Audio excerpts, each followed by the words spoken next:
আচ্ছা, আপনাদের কারো মনে হয় মানে ধরেন একটা কাজ করছেন, একটা কাজ করতে, করতে আরেকটা কাজ করার মানে ইচ্ছা হয়। তখন ওইটাও আবার স্টার্ট করেন।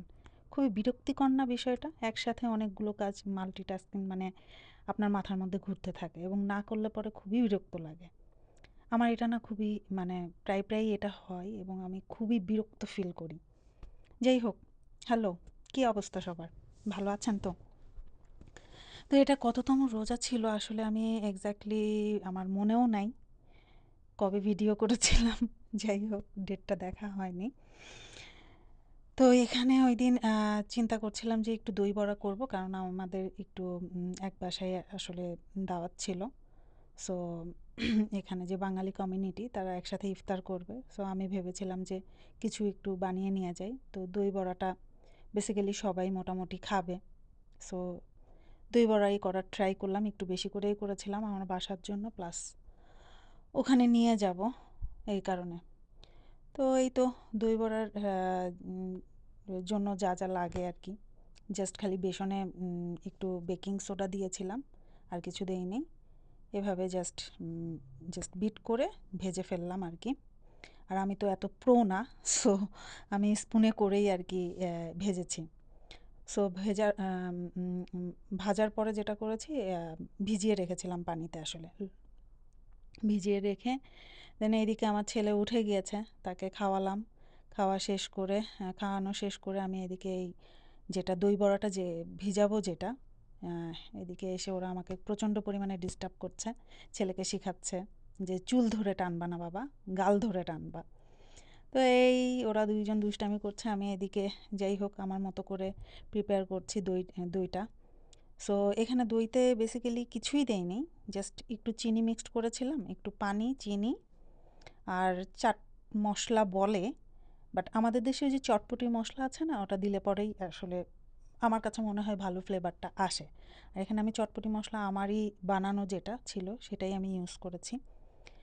আর কেউ চাইলে এখানে একটু তেঁতুলের যেটা থাকে সস, সেটাও দিতে পারে, একটু পুদিনার সস দিতে পারে। আর এই যে এদিকে আমি কি বলে এটাকে, দই বড়াগুলা জাস্ট পানি থেকে চিপে চিপে সার্ভ করার জন্য আর কি রেডি করছিলাম। এই তো ওগুলো দিয়ে জাস্ট দইটা ঢেলে দিলাম, দইটা ডাবল করে দিয়েছি। তারপরে বাদবাকি যা যা ইনগ্রিডিয়েন্টসগুলো ছিল, চাট মশলা, পুদিনার চাটনিটা, তারপরে তেঁতুলের যে সসটা, এগুলো সব একসাথে করে জাস্ট এইভাবে দেখতে আর কি ভালো লাগে, খেতেও মজা লাগে। দেন ওই দিন ইফতারিতে বেশি কিছু আসলে করিনি, কারণ আগের দিনের ইফতার ছিল। সো চিন্তা করেছি ওগুলোই খাবো। সো এটার সাথে যেটা করলাম, এটা হচ্ছে পেঁয়াজ মরিচ কাটছিলাম বেসিক্যালি আমি, কি বলে এটা, আলু পরোটার জন্য। সো বেশ কিছু পুদিনা পাতা ছিল, তো চিন্তা করলাম এগুলো ফ্রিজে রাখলে পরে তো নষ্ট হয়ে যাবে। সো এগুলো একবারে শেষ করে ফেলি। আর আমি অলওয়েজ আলু পরোটাতে পুদিনা পাতাটাই ইউজ করি, ধনে পাতা দেই না ওইভাবে। যদি না থাকে পুদিনা পাতা সেক্ষেত্রে ইউজ করি। সো এইদিকে সব রেডি করলাম আর কি, রেডি করে এইদিকে আলুটাও ছিল, আলুটা ম্যাশ করে নিয়ে দেন একসাথে করে আর কি পরোটাগুলো ভেজে নিচ্ছি।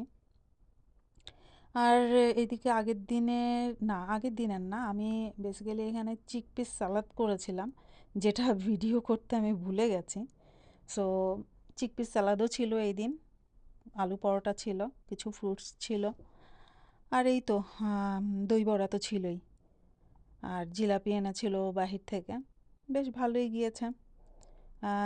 যাই হোক, এখানে আর কি আমি কি বলে এটাকে, পরোটার জন্য ডো বানাচ্ছিলাম জাস্ট আটা দিয়ে। আমি আবার ময়দা দিয়ে করি না, কারণ রোজার সময় তো এটা দেখা যাবে পেটের জন্য ক্ষতি, ময়দাটা হজমে প্রবলেম হয়। আর আমাদের এখানে না সাদা আটাটা পাওয়া যায় না, এখানে লাল আটাটাই সবাই ইউজ করে। সো আমরা লাল আটাই সব কিছুতে ইউজ করি। তো লাল আটার আমি লাল আটা দিয়েই বানাচ্ছিলাম, যে কারণে দেখা গিয়েছে মানে যখন বেলি তখন আশপাশ থেকে সব বের হয়ে যাচ্ছিল। বাট ডোন্ট ওয়ারি, এটা যখন তেলে দেওয়া হয় এটার সাথেই থাকে, বের হয় না কিছু। সো টেস্ট গুড ছিল। তো সব কিছু মিলিয়ে এই তো পরোটাগুলো ভেজে নিলাম, সব যে কটা ছিল ভেজে রেডি করলাম। রেডি করে বাদবাকি যে চিকপিসটা ছিল ওইটাও রেডি করে ফেলেছি ইন দ্য মিন টাইম। আর আর কি জুস করেছিলাম কি না, জুস মেবি করেছি, হ্যাঁ জুস করেছি তো অবশ্যই। জুস করে দেন হচ্ছে আমার ছেলেকেও বসিয়ে দিয়েছিলাম খাওয়ার জন্য। ও সবসময় আর কি, যাই হোক, মাঝে মধ্যে একটু কান্না করে খাওয়ার জন্য। ওখানে জানি ও কী খাচ্ছিল, আচ্ছা ও হচ্ছে পেয়ারা খাচ্ছিল। যাই হোক, ওর হাতে পেয়ারা ধরে দিলাম, ও সুন্দর মতো করে ওর মতো করে খাওয়ার ট্রাই করছিল, আমরা ওইদিকে আমাদের মতো করে খাচ্ছিলাম। তো সব কিছু মিলিয়ে লেফট ওভার খাবার মিলিয়ে সব কিছু মিলিয়ে আগের দিনে ডিম চপ ছিল আর পেঁয়াজু ছিল আর খেজুর তো ছিলই, ভালোই গেল আরেকটা রোজা।